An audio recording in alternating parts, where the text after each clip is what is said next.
Hi friends. பன்னி இப்படி விரட்டுறதுக்கு, பன்னி கொக்கு நட்டிட்டு முடிச்சேன்னா கொக்கு விரட்டுறதுக்கு இன்றைக்கி ஒரு டெக்னிக் பண்ண போகிறோம் பாருங்கள்.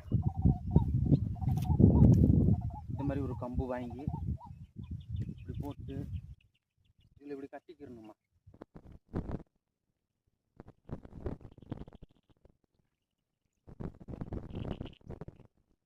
தூண்டி நரம்பு இதுக்கு நல்லாயிருக்கும். இத்தாமல் இந்த மாதிரி ஒரு போல்ட்டு இது கட்டிக்கணும். நல்லா அது முடிச்சு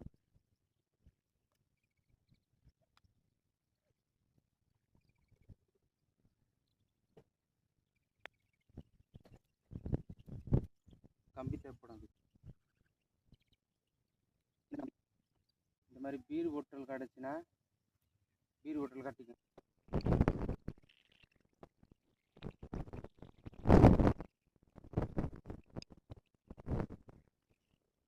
இந்த மாதிரி ஒரு மூடி